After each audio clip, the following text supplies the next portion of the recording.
김혜영 국회의원과 사교육 걱정 없는 세상은 전국 단위 자사고의 2018학년도 신입생의 중학교 내신 성적 및 학생 1인당 학부모 부담금을 전수 분석하였습니다.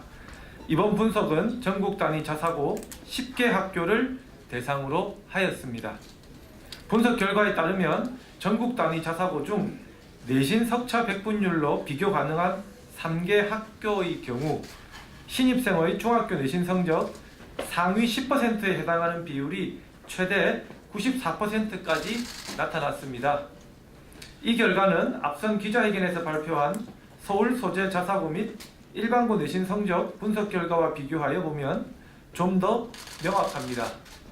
서울 소재 일반고의 경우 내신 성적 상위 10% 이내 비율이 평균 8.5%인데 반해 이번에 분석한 전국 단위 자사고 3개 학교의 내신 성적 상위 10% 비율은 평균 88%로 일반고 대비 약 10.3배에 달하고 있습니다.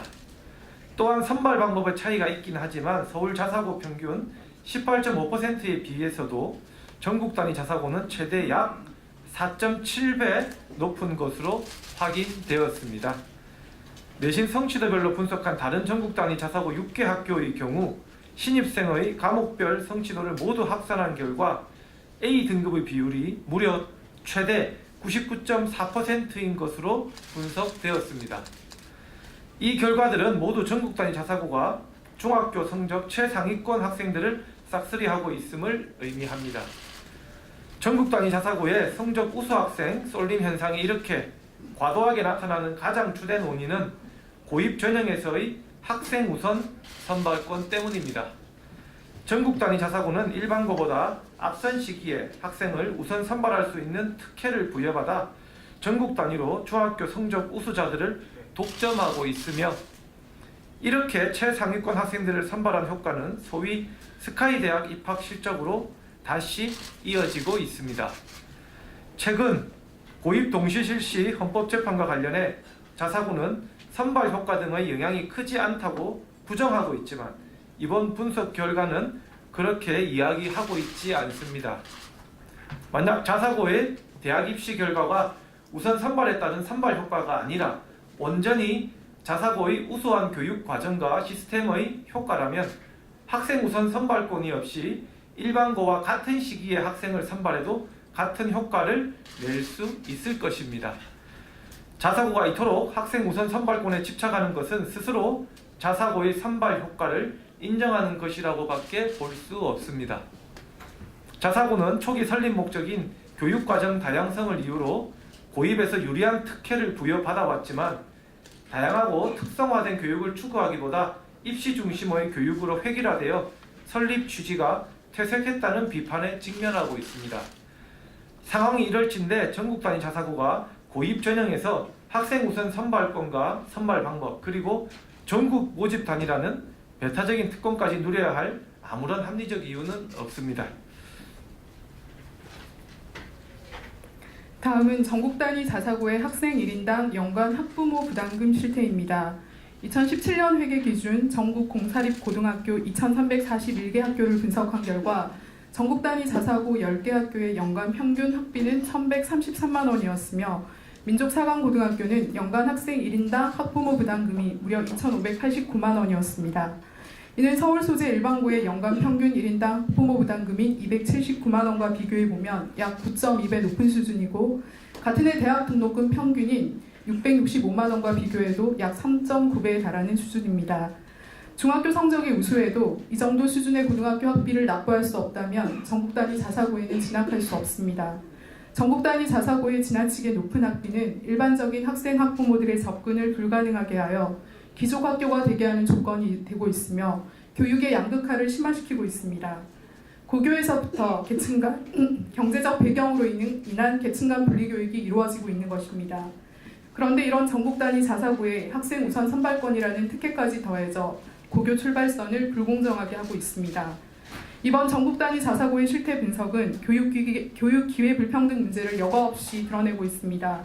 모두에게 공정한 기회를 부여해야 할 공교육이 성적과 경제적 배경을 중심으로 분리교육을 합리화하며 교육 불평등을 심화시켜서는 안 될 것입니다. 교육을 받을 수 있는 기회는 모든 사람에게 균등하게 보장되어야 합니다. 대한민국 헌법 31조에 따르면 모든 국민은 능력에 따라 균등하게 교육을 받을 권리를 가진다라고 규정되어 있습니다.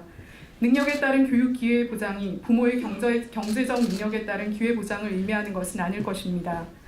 불공정한 출발선의 차이를 교정하여 부모의 배경이 아니라 노력하는 누구나 질 높은 배움의 기회를 얻을 수 있도록 출발선의 평등과 교육 기회의 균등을 보장하는 고교 체제 개선이 절실히 필요한 시점입니다.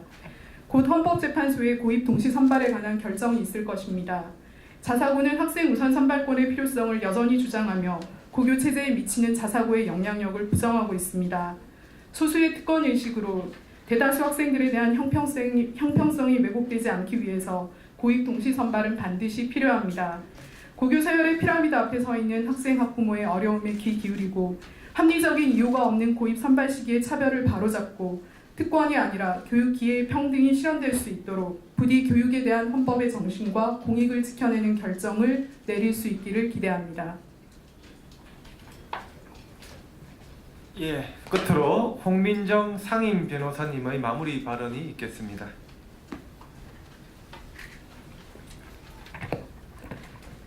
우리 헌법 제31조 제1항은 능력에 따라 균등하게 교육받을 권리를 보장하고 있습니다.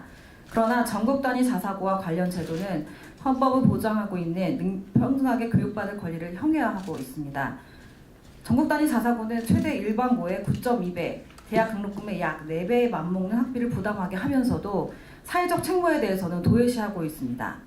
일반 자사고는 초중등교육법 시행령에 따라 입학 정원의 20% 이상을 수급권자나 사성이 계층의 자녀로 뽑아야 합니다. 그러나 법적 유예를 이유로 대부분의 자립형 사립고에서 출발한 일부 전국 단위 자사고는 사회적 배려자 선발을 거의 하지 않았습니다. 최근 기사에 따르면 상산고는 정원의 3% 정도를 전국 사회통합 전형으로 뽑아왔고 현대 청운고는 매년 정원의 4% 정도를, 민사고는 선발자가 없다고도 보도하였습니다. 헌법재판소는 우리나라와 같은 공교육 체계 하에서 사립학교는 태생적으로 그 공공성이 강조될 수밖에 없다고 밝힌 바, 자사고는 공교육으로 인정받는 학교로서 법적 의무가 없다고 하더라도 사회통합과 교육기회의 평등을 보장하기 위한 사회적 책무를 다해야 합니다.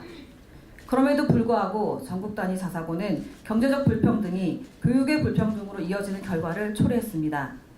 전국 단위 자사고는 자사고의 자사고로 우선 선발권 등으로 우수한 학생들을 독점하고 매우 고액의 학비를 수령하면서 고교 체제의 성적 서열화뿐만 아니라 경제적 서열화에 정점이 있다는 점이 이번 조사에서 드러난 것입니다. 동시 선발은 이러한 고교 서열화를 최소화하는 매우 최소한의 조치입니다. 헌법재판소가 우리 헌법이 추구하는 교육 평등의 가치를 지켜내는 결정을 내릴 것을 다시 한번 촉구합니다. 예, 감사합니다. 이상으로 기자회견을 마치도록 하겠습니다. 질의응답은 앞에 복도에서 해주시면 감사하겠습니다. 이상으로 마치겠습니다.